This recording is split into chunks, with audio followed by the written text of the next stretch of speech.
Welcome to 學街道，多謝收睇我哋湯圓爸媽的日本記錄。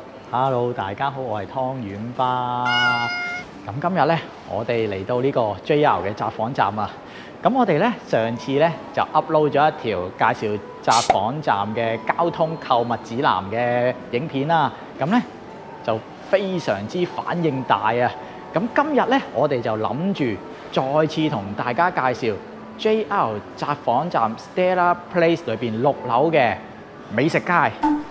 相信大家嚟到北海道啦，咁 JR 呢個札幌站咧都係大家嘅必經之地之一嚟㗎啦。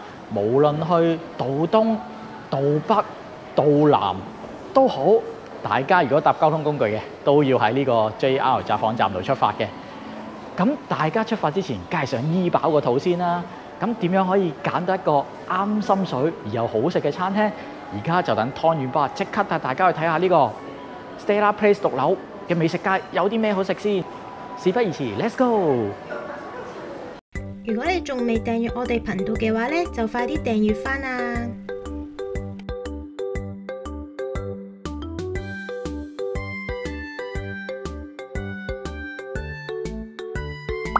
仲有唔好唔記得 follow 我哋 Instagram 同埋 Facebook 啊！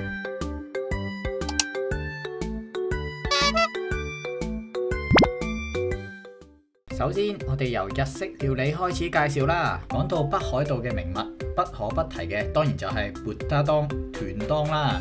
最出名食豚當嘅就係北海道嘅十勝大港地區，但冇計劃去咁遠，唔緊要。呢間十勝豚當一邊就幫到大家啦，唔使去到道東咁遠都可以食到十勝大港名物嘅豚當。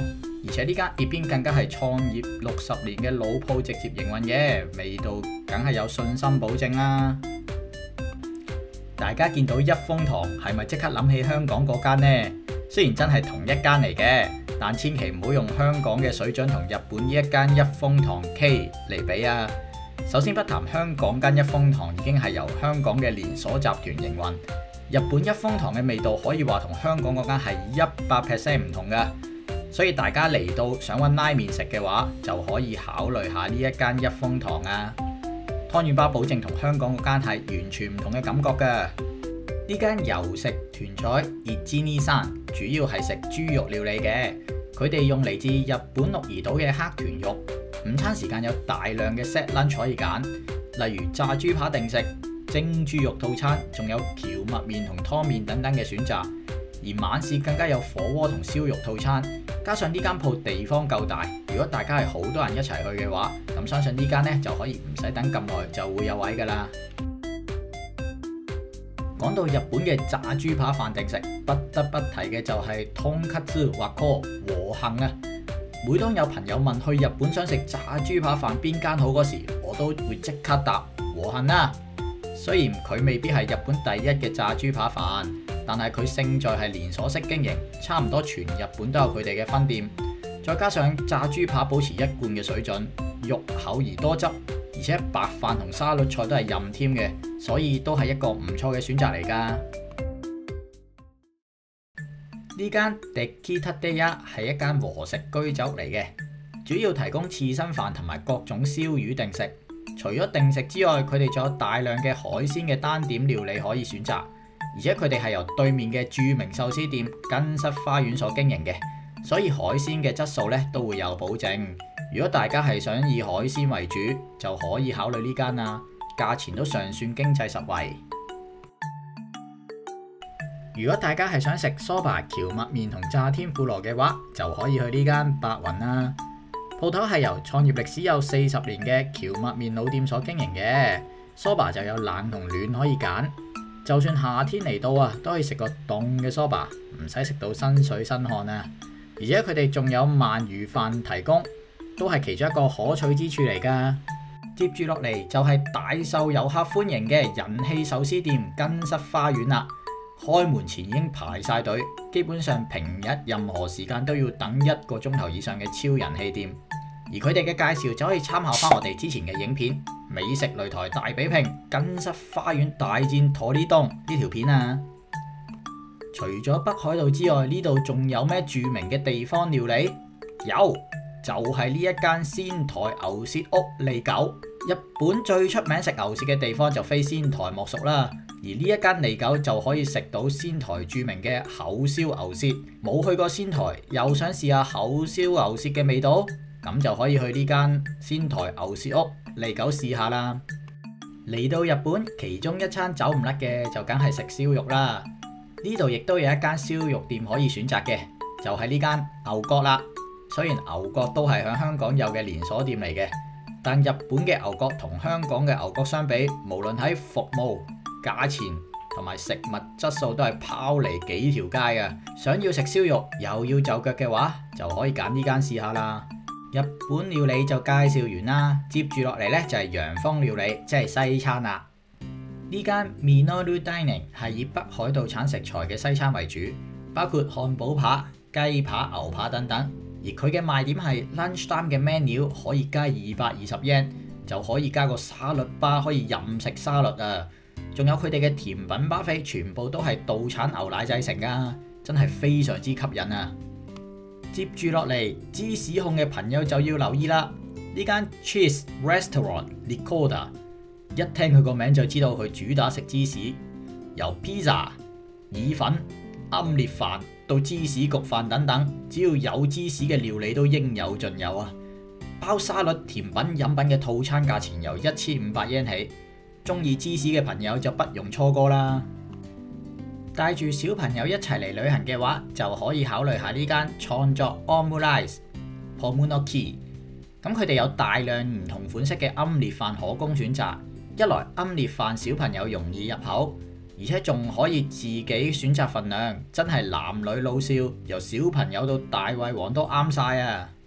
如果唔係以食嘢為主，係想坐低飲杯嘢嘅話，咁呢間 Sauce 06嘅酒吧就係唔錯嘅選擇啦。由北海道嘅手工啤酒到紅酒，任君選擇。除咗酒類，仲有 Grand Menu， 例如煮食嘅意粉、巴菲等等嘅甜品。想揾間酒吧 feel 嘅餐廳，咁呢間就啱晒大家啦。呢間 Pistolo 係一間家庭式餐廳，有各種各樣嘅西式料理，意粉、鐵板扒、輕食甜品都有齊，亦都有兒童餐提供。如果帶住小朋友又諗唔到食咩好，咁就不妨去呢間試下啦。碧之月係一間主打意粉同 pizza 嘅連鎖餐廳，有幾十種唔同款式嘅意粉任君選擇。pizza 同甜品 menu 亦同樣豐富，佢哋嘅鱈魚子意粉更加係招牌菜嚟㗎。想食意粉嘅朋友就要留意下呢間啦。接住落嚟呢間 La Maison 係主打西餅批係甜品嘅，我哋上次條片都有簡單介紹過。除咗甜品之外，佢哋有提供意粉同飯類嘅選擇。雖然正餐選擇就唔多啦，但如果想食少少嘢，再享受一個高級嘅甜品嘅話，咁呢間都係一個唔錯嘅選擇嚟㗎。北海道嘅名物之一湯咖喱，當然喺呢度都可以食得到啦。呢間天馬咖喱飯嘅專門店，除咗湯咖喱之外，亦都有一般嘅咖喱提供。餐廳亦提供中英文 menu， 方便旅客落單。而湯圓吧最愛嘅係佢哋嘅藥膳雞咖喱啊！冬天食完呢，個人真係會暖粒粒㗎。西餐廳最後要介紹嘅呢，就係呢間 Insong Table， 佢哋係以牛肉料理為主嘅，牛扒、烤牛肉飯、牛肉漢堡、碎牛肉意粉，差唔多全部都係牛肉啊！加上餐廳內嘅空間感十足，想休閒地用膳，又想食國產牛嘅旅客就可以考慮下呢間啊！最後要介紹嘅呢，就係中韓料理嘅鋪頭啦。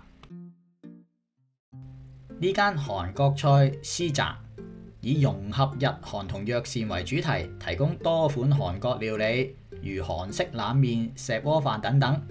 嚟到日本又突然想食辣嘢嘅朋友，咁呢間都係一個唔錯嘅選擇嚟㗎。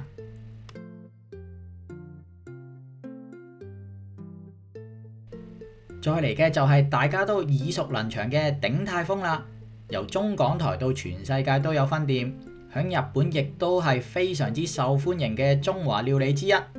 招牌菜就梗係佢哋嘅小籠包啦，而我覺得日本嘅鼎泰豐響調味上面呢，就同香港嘅分店有啲唔同嘅，會配合翻日本人嘅口味而調製得略為清淡。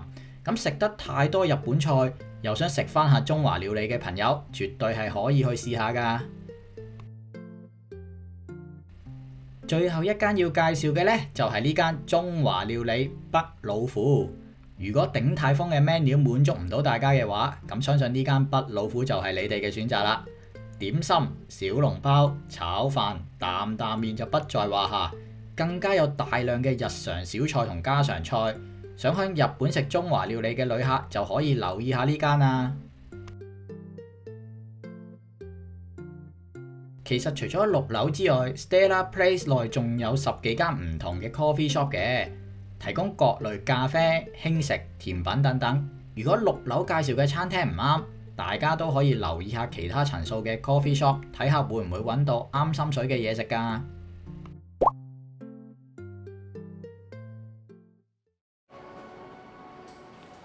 好，咁我哋咧啱啱咧就同大家介紹完 Stella Place 6樓呢個 Stella Dining 美食街 ，total 21間餐廳啊！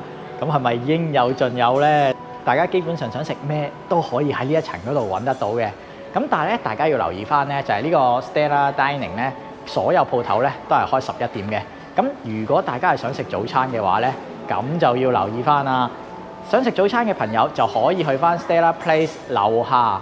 咁 Starbucks 同埋 Polo 呢兩間 coffee shop 咧，都係開7點同埋8點嘅。咁大家咧，如果想食早餐，就可以去翻呢兩間嗰度啦。好，咁今集咧嘅介紹就到此為止啦。咁如果大家中意我哋呢條片嘅，希望大家俾個 like 支持我哋啊！如果對我哋嘅頻道或者影片有任何嘅意見，或者有想我哋介紹嘅地方，都非常之歡迎大家留言俾我哋㗎。如果想睇更加多北海道或者日本其他地區嘅旅遊資訊，咁就唔好唔記得訂閱翻我哋湯圓爸媽的日本記錄啦。Thank you， 多謝晒大家，下集再見，拜拜。